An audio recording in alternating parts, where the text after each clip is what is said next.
Aí sim, gente, sejam muito bem-vindos a mais um programa Bora VoarCast. Pessoal, hoje tá um dia espetacular. Além do tema ser extremamente relevante, eu tenho aqui uma convidada que é fora da curva.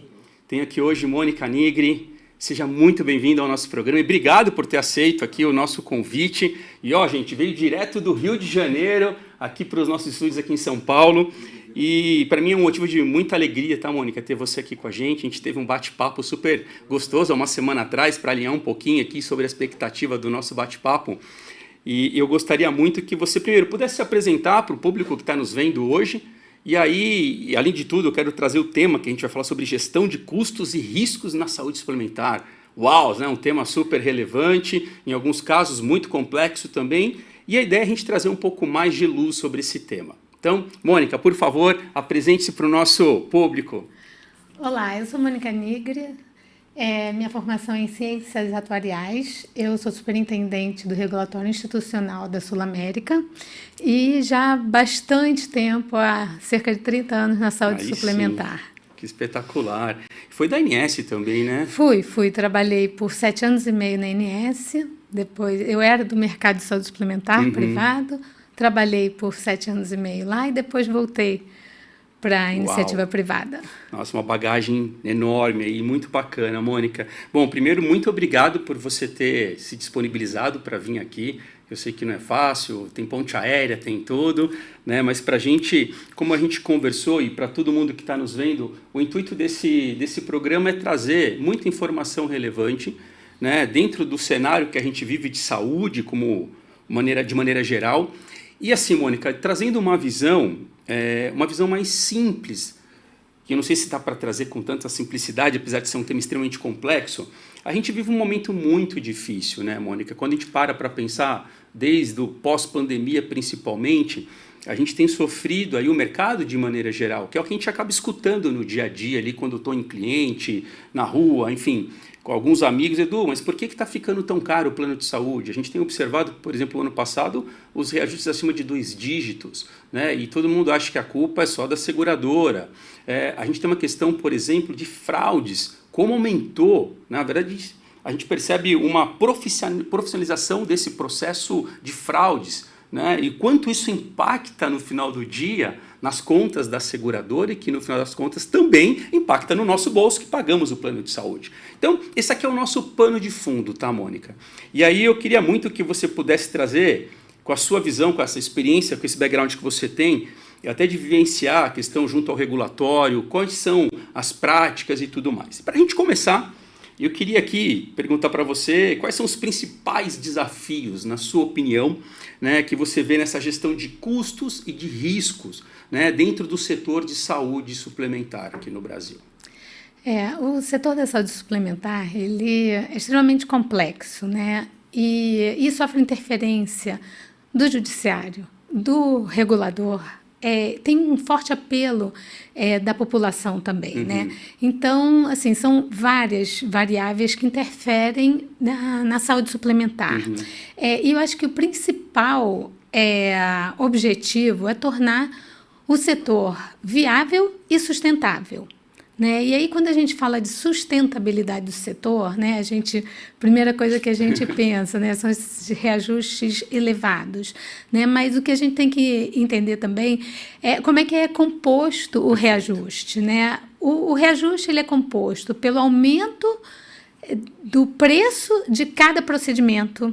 Além disso, tem o aumento da frequência, pessoas estão indo mais vezes ao médico, o que é bom quando não é fraude, além disso, tem a incorporação de tecnologia, né? Outro dia eu estava assistindo uma entrevista do Paulo Rebelo, que é o presidente da agência. Ele estava falando, ou confessando, que no Brasil, que o Brasil é o país onde tem a maior incorporação de tecnologia na saúde suplementar. Uau. Nos últimos anos foram 3.000 procedimentos incorporados, né? E numa velocidade muito alta, né? Como se faz, a minha formação, como eu falei, em ciências atuariais, como se faz o preço desses produtos, e se você não sabe, amanhã qual é o procedimento que você vai ter que cobrir. Você sabe todos que cobre até hoje, só que essas incorporações elas vão adicionando. Então, e atualmente a gente tem medicamentos de altíssimo custo, né? Um Zolgensma, que é 6 milhões. Uau. Já chegou um outro que eu esqueci o nome, que chega a 16 milhões. Nossa. Então, são incorporações que têm um preço muito elevado, né? E a gente sabe, todos nós, né, queremos a melhor cobertura, e certamente temos a melhor cobertura do mundo, porque vários países fazem muitas escolhas, eles até consultam a sociedade e, às vezes, a sociedade diz, olha, não estou disposta a pagar por esses procedimentos tão caros. Né? E esses medicamentos, né, quando a gente verifica o preço que ele é praticado no exterior, é mais baixo lá do que no Brasil. Quando uma operadora vai adquirir um medicamento desse, ela paga mais caro do que o SUS. Então, tem que se discutir claramente, né? Porque caberia mesmo à saúde suplementar arcar com esses procedimentos, ou poderia-se ter um fundo em que quem precisa, já que eles são raros, né? Não deveria ser coberto e subsidiado de outra forma, porque isso tem trazido também reajustes muito elevados. Até quando a sociedade vai conseguir arcar com reajustes tão altos? Espetacular isso, Mônica. Você falando isso, só para trazer um pouquinho da memória, até onde eu me recordo sobre esse tema. Algum tempo atrás, a agência, a cada 2 anos, ela fazia uma atualização do rol, que é o que todo mundo ali... A gente fala, cobre ou não cobre? Né? Está ou não está no rol? Nós tínhamos ali um modelo de gestão onde a cada 2 anos a agência vinha e trazia um pacote, e com base nesse pacote você podia ter um pouco mais de previsibilidade e tudo mais. Hoje isso não existe mais. E aí eu, trazendo um pouquinho aí da tua experiência, qual que é o desafio, na verdade, para uma seguradora, para você precificar, que não é tão simples? Eu entendo que é um grau de complexidade gigantesco, porque se você recebe todo dia uma atualização, não sei se é assim que funciona, mas vamos imaginar que seja todos os dias. Como é que você faz uma gestão, gerencia esse risco do ponto de vista de uma exposição frente à questão de um atendimento naquela questão específica que está sendo liberada, frente ao medicamento, e além disso, equilíbrio de contas. Eu falo que é um ponto, que eu chamo de ponto ótimo nessa equação. Como é que você acha, né? Ou se não acha, como que funciona isso? Como que você vê essa situação toda, Mônica? Que é uma dor que todo mundo tem sentido isso hoje, né? Eu acho que o calcanhar é a palavra que você falou, a previsibilidade, né? A falta dela. Né? Citando novamente o Paulo, ele falou que o rol é dinâmico. Uau!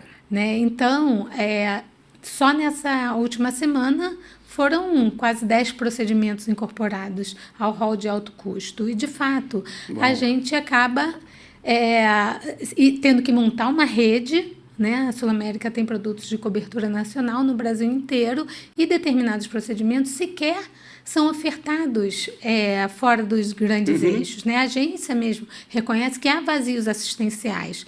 Então, essa falta de previsibilidade faz com que seja ainda mais difícil de precificar.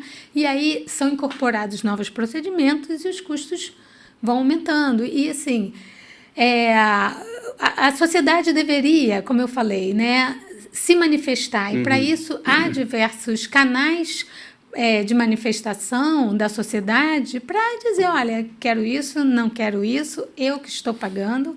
Né? E não dá mais para a gente... as operadoras, elas não repassam mais como fazia-se lá atrás, né? Eram meras pagadoras de eventos. Hoje não existe mais isso. Né? Tem a questão da fraude que a gente citou antes. Né? A gente vê diversas gangues atuando, máfias mesmo. A Sul América, ela foi uma das precursoras, a precursora, pioneira nisso, a pioneira em fazer notícias crime. Já tem pessoas presas porque, assim, a gente está lidando com volumes absurdos. No sistema são bilhões indo para o ralo, e que, se eles fossem revertidos para a saúde, né, seria ótimo, né? A gente não tem problema algum em pagar um procedimento que é caro, mas a fraude, assim, não é admissível. Não, você falando isso é um tema, eu falo que é um tema muito sensível.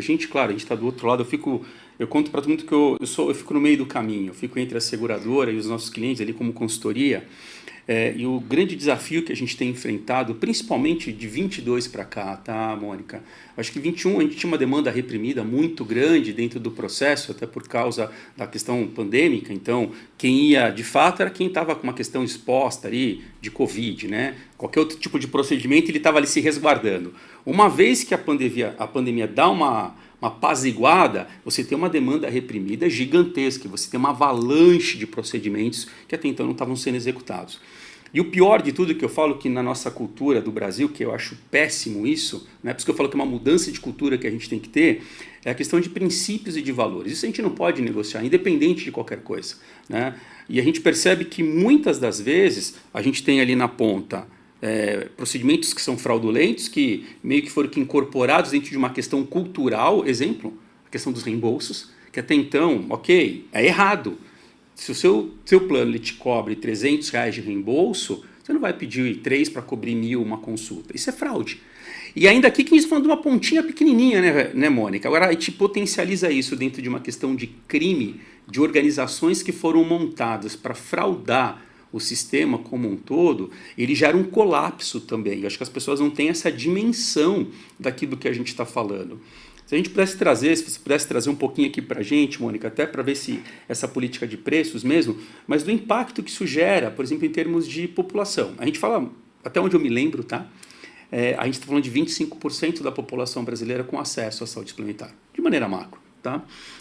E se nada for feito, e aí quando eu usei outro dia num outro programa, eu falei, a gente tem que unir forças, né? Se a gente não unir forças como beneficiários que utilizam o plano de saúde, seguradoras, operadoras, regulatório, né? E aí as próprias empresas que contratam e os próprios profissionais da área de saúde, a gente já tem um colapso já iminente. Só que as pessoas acho que não estão tendo a dimensão do tamanho desse colapso que pode ser. Eu costumo dizer, e até arriscar, outra vez eu dei uma entrevista para um outro canal, e eu disse o seguinte, hoje nós temos 25%. Se nada for feito e se não mudarmos esse passo, eu posso que afirmar que nos próximos 5 a 10 anos esse número de 25% ele caia para 10%. É uma minoria extremamente específica com recursos para poder conseguir pagar esse tipo de situação, que é um pouco do que a gente vê fora do país, né? E ainda que a gente tenha um acesso. Bom, diante desse cenário todo, Mônica, desse panão de fundo aqui, como é que você, enquanto seguradora, dentro daquilo que você pode comentar para nós e com visão de regulatório, como tem sido esse impacto, do ponto de vista de custo, de utilização? Como que você tem visto isso? O custo com as fraudes assim, disparou, né? De 2022 para cá, nós identificamos fraudes assim, muito bem organizadas, estruturadas, né? Abriram até instituições financeiras para fazer... Assustador, isso, né? Eles estão profissionais. Então, exatamente para triangular e fechar todo o processo. Nós desmantelamos várias, houve ordem de prisão, algumas ordens de prisão. Então, assim, e tem que ser, e não pode a Sul América ir sozinha. A gente convida também as outras operadoras para serem mais austeras nesse processo, porque o IES identificou que 12%, com as ações que nós fizemos, que 12% deixam de ser repassado ao preço por conta dessas ações. Né? E aí vão imagina, né, que além dos 20 e poucos que foram aplicados nesses últimos anos, que a gente ainda sofresse, fora a variação de custo, fora a incorporação, mais 12% com fraude. E não é a totalidade, né? Isso possivelmente é uma parte... amostragem. É uma parte do iceberg. Né? Então, e as fraudes vão desde aquelas domésticas, né, por assim dizer, que é empréstimo de carteira, fracionamento de recibo. Se o procedimento é R$500, o seu reembolso é 250, você tem direito a 250. Você não tem direito a isso, dois, né, exatamente, a 2 recibos, porque você não fez 2 procedimentos. Então, a gente tem tentado levar essa informação, porque no final, quem paga a conta é o contratante, são os clientes. Então, são fraudes diversas diversos tamanhos, dessas mais caseiras, até aquelas que o prestador pede a matrícula, o login e a senha. E é como sua conta do banco, você não pode compartilhar, porque a gente soube casos, e foi aqui em São Paulo, que essa clínica pegava esses dados, pediu reembolso para depositar na conta do cliente aquela consulta, mas o que ele fazia? No dia seguinte, ele mudava o banco para depósito, gerava uma série de pedidos de reembolso, eram depositados lá e depois voltavam para o banco. E iam fazendo isso todo mês para eles terem essa receita garantida. E quando a gente demonstra, né, eles falam, não, eu não fiz isso, eu fui nessa clínica, fiz esse procedimento. Só que ele entregou a senha, ele deu essa autorização para eles mudarem a conta de depósito. E aí vão milhões. Meu Deus. Na verdade, a gente percebe que é uma sofisticação nesse aparato criminoso, porque é criminoso isso que eles fazem. E o impacto é geral para todos nós, né, Mônica? Ele vira, na verdade, uma casa da moeda, né? Porque ele fica bilhetando ali aquele negócio, né? Gerando ali uma receita, e que é uma conta que não tem fim, a conta ela não fecha nunca. Né? Eu acho que o importante, eu acho que até desse programa, e até do modelo de conscientização daquilo que a gente leva para o mercado, é de trazer à luz disso aí, o que é certo, o que não é. Então, por exemplo, você tocou num ponto, por que eu vou abrir a minha senha, o meu login de acesso? Sendo que hoje você tem uma tecnologia tão fácil na palma da sua mão, né, que você mesmo faz ali o pedido de reembolso. E aí o que é interessante é que a gente percebe que, e aí por questões óbvias, as próprias seguradoras e operadoras dão uma travada. Aí começam, por exemplo, faz uma facial, põe ali um comprovante de que de fato você pagou aquele valor, exatamente para blindar um pouco mais esse caminho que de fato foi muito ruim que aconteceu. Né? E aí, pegando esse gancho, Mônica, eu queria trazer aqui já para um cenário, né, que a gente costuma, assim, para dar uma contextualizada, né? A CBN administra cerca de 300 empresas, dos mais diferentes tipos, portes, segmentos. E uma das grandes questões que normalmente o pessoal sempre nos questiona, fala assim, Edu, por que o índice de inflação de reajuste da seguradora é maior que o índice de inflação do mercado? Isso não existe, puxa vida, e tem aquele discurso todo, e muitas das vezes a gente vai num discurso muito técnico, né? Não, porque veja bem, porque o VCMH é isso, e você multiplica pelo break-even e tal, e dá um nó na cabeça da pessoa, a pessoa não entende nada e aceita aquilo, literalmente, como a gente diria, goela abaixo, né? O intuito aqui nosso é talvez, se você pudesse nos ajudar, Mônica, a trazer um pouco mais de luz para esse movimento. Até porque é uma dor que todos nós estamos sentindo. Se a gente fosse parar e fazer uma pesquisa dentro da própria CBN, com todas as contas que eu tenho. Essa semana mesmo que passou, um cliente meu me mandou e falou, Edu, eu estou com um reajuste aqui altíssimo, mas que absurdo isso e não sei o quê. O que você consegue fazer? Falei, puxa vida, vamos tentar dar uma entendida nesse cenário aqui, passo para o time para a gente ver. Mas assim, no final das contas é um pouco disso. A gente tem ali uma inflação médica que está alavancada por uma questão óbvia que a gente acabou de comentar aqui. Mas assim, como que você, com a tua expertise, poderia falar para alguém que está nos ouvindo, um RH que está nos ouvindo, alguém que contrata ali o plano de saúde, uma explicação sobre essas diferenças, o porquê que isso de fato tem acontecido?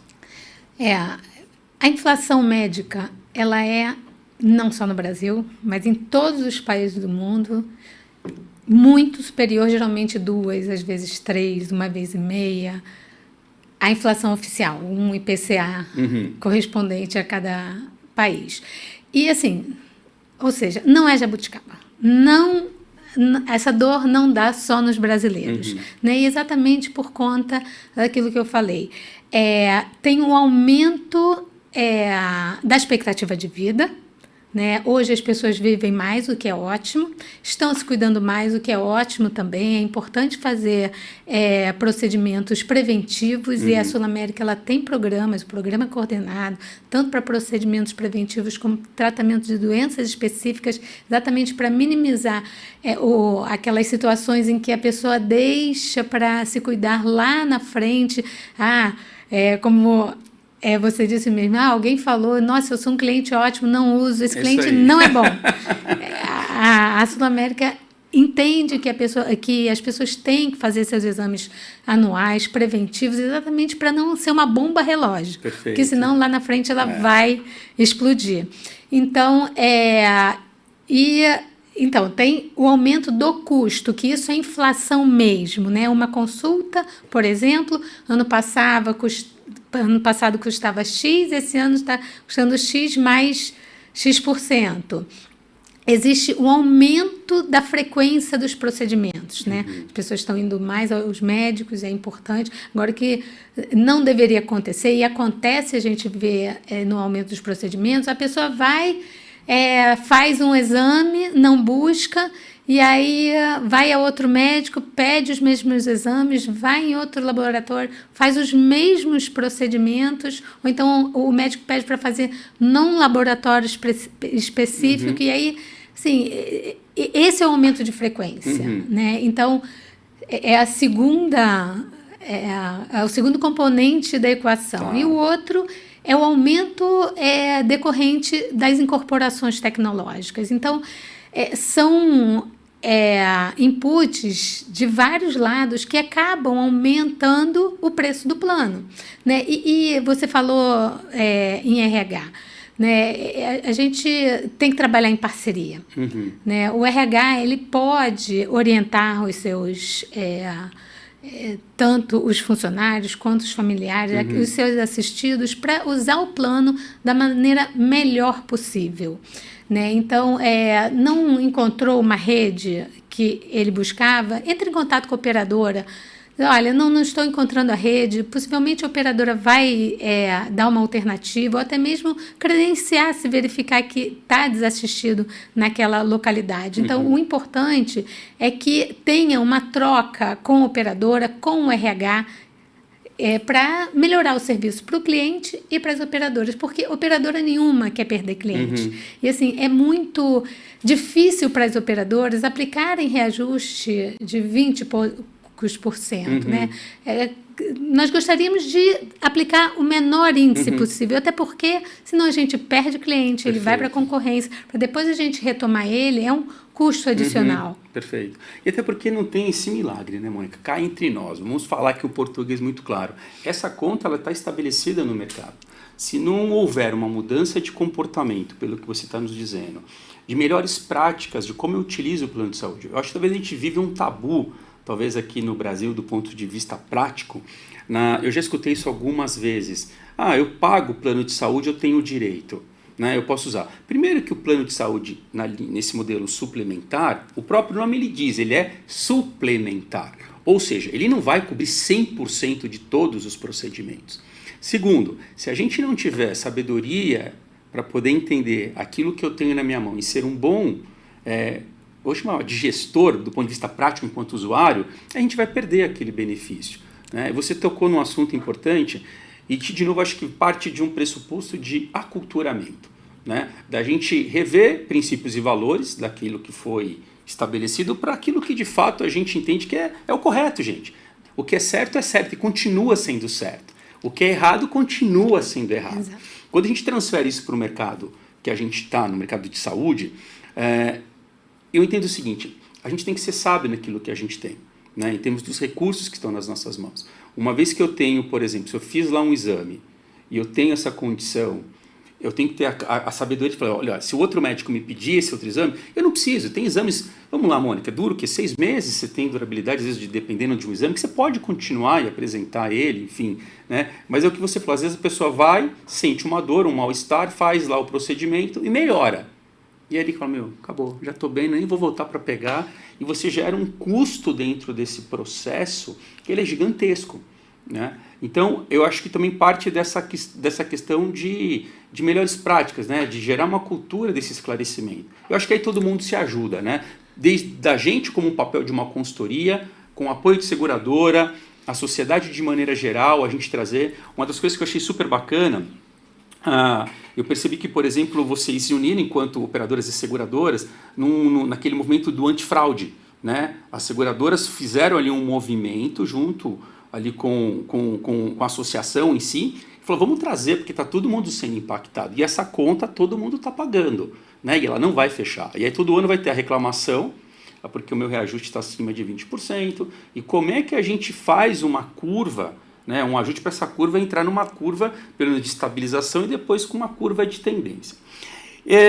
Eu quero fazer uma outra pergunta aqui para você, mas para ver se você concorda. Antes disso, posso complementar essa parte cultural que de fato há, né, e muito em razão do formato que é o plano de saúde no Brasil, né? São redes geralmente bastante abertas, né? E que a pessoa, eu tô com uma dor de cabeça, fui para uma churrascaria ontem, acordei com uma dor de cabeça. Comeu até não poder mais. Comeu até não poder mais, e aí acorda com uma dor de cabeça e já vai num neuro e calma, né? Vamos tentar entender melhor, né? Então, esse neuro não falou algo que me convenceu. Deixa eu ir no outro, neurocirurgião, para saber se eu tenho alguma coisa. Né? Então, eu acho que é muito da cultura, né? E o sistema é de mutualismo, né? E eu sempre associo aquela mesa de amigos, né? Se eu sei que vai todo mundo rachar a conta, tem pessoas que vão pedir o vinho de 3 dígitos, né? Aquele prato que, se ele estivesse pagando, não comeria. Então, e se todo mundo pensar isso, vai sair muito caro para todo mundo, né? E esse é o exemplo do mutualismo, né? É aquele grupo pagando as contas de todo o grupo, porque tem parte que tem risco baixo, ele vai usar menos, que vai subsidiar aquele outro que precisa usar mais. Então, é como a pessoa pensar na sua mensalidade, né? Esse mês eu paguei os mesmos, por exemplo, R$1.000. Só fui a uma consulta. Mas no mês seguinte, a pessoa pode precisar utilizar uma internação, vai pagar os mesmos R$1.000. E a internação vai ser custeada, seja ela de R$500 mil ou não. Então, é o uso consciente que vai trazer a sustentabilidade, reajustes mais baixos e talvez, quem sabe, né, um aumento de pessoas no sistema da saúde suplementar para aumentar essa base de mutualismo mesmo. Você sabe que eu acho que tem uma esperança, eu sempre costumo dizer, eu sou uma pessoa muito esperançosa, sabe, Mônica? Apesar de ser muito pragmático para algumas coisas, a gente tem uma operação com gestão de dados muito parruda dentro da nossa operação. E uma das coisas que eu tenho no dashboard é que eu fico analisando só os dados. Né? Então, do que você fica tanto dentro dessa sala? É um aquário de vidro que eu tenho lá e eu fico analisando muitos dados, né? Mas uma das coisas que para mim trouxe uma esperança, quando a gente pegava o ano passado, foi um dos anos mais difíceis, e para a gente que faz a gestão do dia a dia e das contas, foi um ano desafiador para nós do ponto de vista das negociações, né? Porque não adianta simplesmente, uma das coisas que a gente vê muito no mercado, troca de seguradora. O problema não é a seguradora, a questão é essa, acho que a gente tem que ter uma clareza. Eu sempre gosto de partir desse pressuposto. Falei, gente, qual é a causa raiz, qual que é a dor que a gente está sentindo? Né? Não é trocar a seguradora. Talvez tenha questões mais mercantilistas que estão mais por trás para um corretor querer ficar trocando a seguradora, porque ele vai ter ali um outro ganho. Mas eu, particularmente, dentro da visão que a gente tem executado ali na CBN, a gente tem esse olhar de mais de cuidado. Não adianta eu mudar de seguradora. Que situação que tem? Se eu mudar, eu vou para X, o problema continua o mesmo. Se a pessoa ali na ponta continua usando o plano de uma maneira desenfreada, com uma cultura que ele pode usar de qualquer maneira, que ele empresta a carteirinha, que ele faz 3, 10 tipos de procedimentos, e agora a gente vê a questão das estéticas, né, que a pessoa quer ficar bonitona, aí ele vai lá falar que é uma questão de bucomaxilo, que a gente sabe que não é. Né? Então, assim, eu entendo que também tem essa função também nossa, né, Mônica, para tentar trazer realmente a luz desse movimento que a gente tem vivido. Né? Eu acho que isso faz parte também, eu acho que de todos nós, dentro desse aculturamento, né?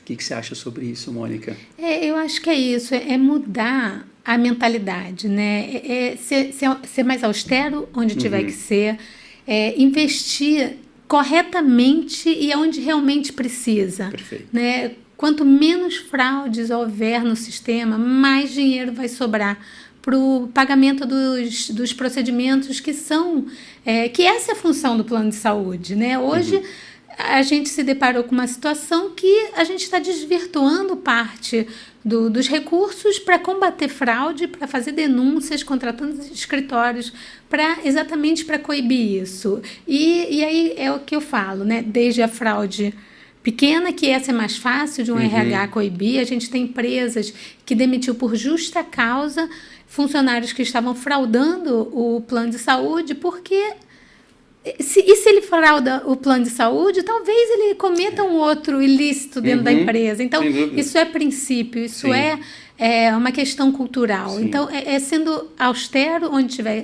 que ser e pagando os sinistros, os eventos que de fato tem que ser cobertos, e essa é a função do plano de saúde, né? Qualquer operadora, né? O que ela busca é dar assistência para os seus beneficiários. Espetacular. E a gente tem observado, né? Eu estava comentando sobre essa mudança que a gente tem do ano passado para esse. A gente percebe uma tendência, pelo menos de estabilização, e com uma leve tendência de queda de uma equilibrada ali dentro do ponto de vista de sinistro geral, quando a gente olha os resultados das seguradoras, que é um bom sinal. Só que eu falo o seguinte: não baixem a guarda, né? Deixa a tua guarda levantada, porque a gente ainda não venceu essa guerra, né? Vencemos uma batalha, né? A gente precisa juntar forças, todos nós, nesse sentido. Já chegando aqui, já na parte um pouco já final do nosso bate-papo, Mônica, eu queria que você pudesse trazer uma visão, como você já comentou um pouco disso, mas um pouco mais cirúrgico aqui, das alternativas que a gente pode ser mais eficaz do ponto de vista de redução desses custos, né? Como que você poderia nos dar algumas dicas aqui sobre isso? Eu acho que não existe uma bala de prata, né? Nós lançamos vários planos com coparticipação, isso é uma demanda da sociedade. E como eu falei, é importante que a sociedade também se pronuncie. A agência disponibilizou à sociedade a oportunidade de participar de vários assuntos, né? Em especial política de preços e reajuste. E um dos itens fala exatamente de produtos com coparticipação em franquia, né? O que se chama de mecanismos financeiros de regulação. Hoje, né, as operadoras praticam até 30% de coparticipação. Franquia tem que ser um valor fixo, não pode haver percentual em internação. E a proposta é alterar a forma da coparticipação em franquia. E, no meu ponto de vista, né, que é uma demanda, a própria agência já falou que a grande parte dos planos possuem coparticipação e franquia, ou seja, é um desejo, né, da sociedade e vai alterar significativamente o modelo desse tipo de plano, né? Vai trazer um excesso de proteção. Claro, todos nós gostamos de proteção, mas quando ele é em excesso, ele acaba tendo efeitos negativos na política, ou seja, se propõe, né? A exemplo da resolução que foi publicada, depois ela acabou sendo revogada porque houve ações contra ela, né? Traz proteções, tem um rol de quase 300 procedimentos que não pode ser cobrado a coparticipação ou a franquia, limites mensais e anual, o limite também no procedimento. O que acontece é que o limite do procedimento ele já é previsto em lei e a agência, de fato, tem que estipular esse limite. E hoje o mercado se acomodou com os 30%. E tem empresas que topariam subir para 40% ou 50%. Claro, nunca acima de 50%, porque seria um limite excessivo e até mesmo a lei veda isso. E seria impossibilitado desenhar um produto dessa forma. Então, é importante que o mais interessado, o maior interessado, que são os contratantes, dissessem: olha, eu quero um produto com 40%, 50%, como era a 433, né? E assim, e os produtos empresariais já tem um limite de 30% de desconto em folha. Então já há essa proteção em que o funcionário ele não vai ter um gasto Sim. excessivo naquele mês. Então, Perfeito. se a norma vier a ser republicada, né, com tantas proteções, a gente não vai conseguir manter o desconto nesse preço comparado a um plano sem coparticipação em franquia. E a gente verifica que não é isso que os contratantes querem. Né? Então, para atingir uma proteção, entre aspas, maior, a gente vai acabar cerceando o mercado. Entendi. Um outro item que a agência traz também é a ampliação do pool de risco, né? Que são empresas que têm carência e têm cobertura parcial temporária. O que a agência fez? Ela trouxe um limite de reajuste para eles, exatamente porque eles não conseguem ir para outra operadora sem carência. Perfeito. Então, ela determina que a operadora agrupe todos os contratos e aplique um reajuste único. Para esse público que não tem mobilidade, é interessante, é tecnicamente correto, mas quando você traz, né, como a proposta da agência, trazer contratos que têm mobilidade, que não têm carência, o que vai acontecer, né? Se a norma vier como a agência sugeriu na audiência pública, a gente vai ter um reajuste único.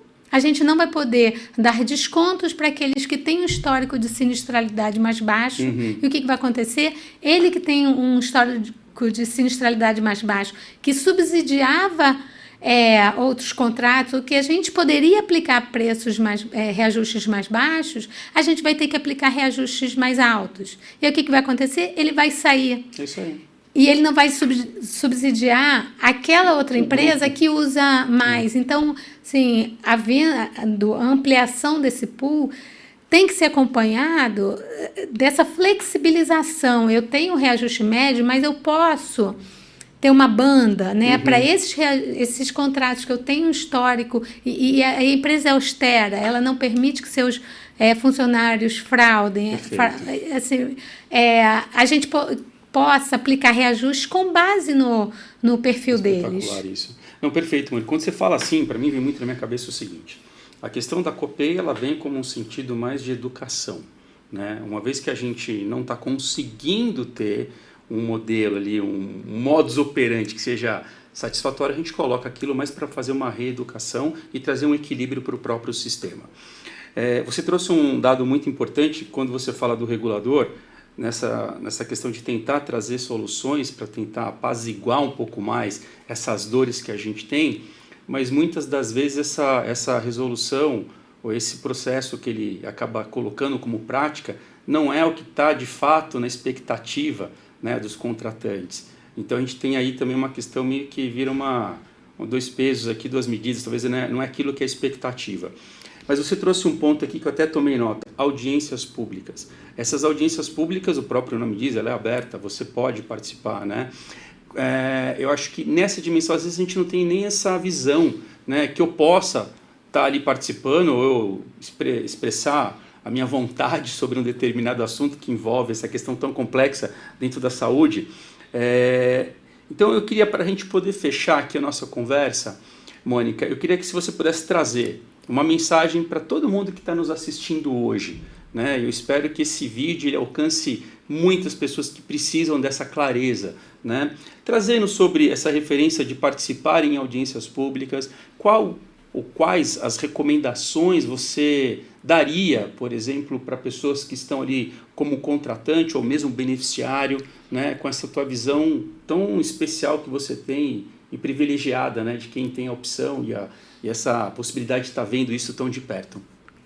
Eu acho que primeiro cada um fazer a sua parte a melhor possível, né? A seguradora fazer da melhor forma possível hoje, né?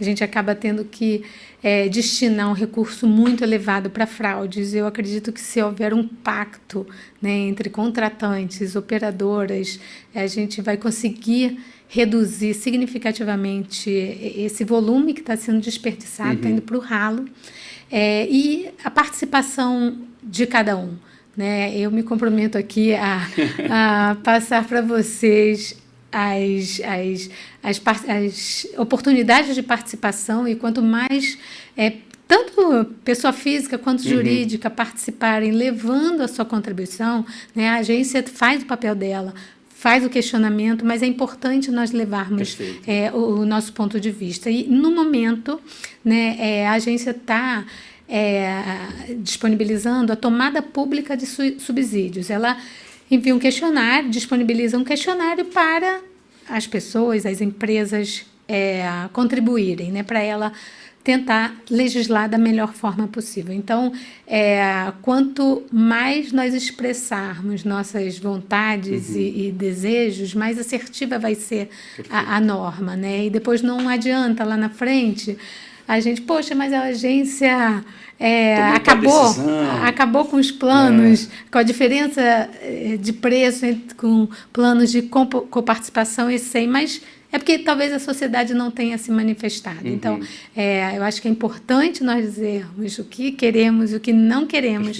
Né? A questão de não ter que dar um reajuste único para uma empresa que talvez até tenha outros serviços conosco, tem saúde, tem odonto, tem vida, tem tudo, e ainda assim a gente não poderia dar um reajuste. Então, eu acho que cada um fazendo a sua parte, a gente vai conseguir trazer a viabilidade para o setor, a tão almejada sustentabilidade, e com isso reajustes menos altos, né? Baixos eu acho difícil. Mas dentro de um equilíbrio, né? Exatamente. A gente sempre busca, eu falo que uma vida ela tem que ter equilíbrio, né, Mônica? Eu acho que esse é o grande desafio que a gente tem como sociedade. Né? Mônica, eu quero super agradecer a tua participação aqui com a gente, que bate-papo gostoso que a gente teve. Eu falo para todo mundo, é um tema técnico, né? Não é um tema tão simples de você abordar, mas para mim é um tema extremamente relevante e que para todo mundo que está nos assistindo hoje vai surgir. Eu espero que dê esse estalo, que traga essa luz, né, daquilo que a gente precisa fazer, como você deu aqui exemplos práticos daquilo que a gente pode fazer. Né? Não é um negócio, apesar de ser um tema complexo, mas tem coisas que são simples. Eu costumo dizer o seguinte, tem coisas que é o óbvio que a gente tem que fazer. Simples assim, executa aquilo que tem que fazer. Se todo mundo fizer esse papel, sem negociar princípios, sem negociar os seus valores, o que é certo continua sendo certo e o que é errado continua sendo errado, eu acredito que a gente consegue sim ter esse equilíbrio, né, de um ponto de vista econômico-financeiro e até de atendimento para as pessoas. Mônica, muito obrigado mais uma vez pela tua participação aqui com a gente, tá bom? E espero que a gente tenha um outro bate-papo desse, outras vezes também, e aqui as portas estão sempre abertas para você. Eu que agradeço, estou sempre à disposição, adoro falar sobre o assunto, e quanto mais pessoas se apropriarem desse assunto, melhor é para a sociedade. Muito bom. E parabéns pelo evento. Obrigado, viu, Mônica? Gente, muito obrigado para você que está nos assistindo. Não deixe de compartilhar, de curtir. É um tema extremamente relevante para a sociedade. Se você puder compartilhar com os seus amigos, com a empresa que você trabalha, sem dúvida nenhuma vai estar fazendo aí algo muito bacana. Gente, um grande abraço, até o próximo programa e bora voar! Tchau, tchau, gente!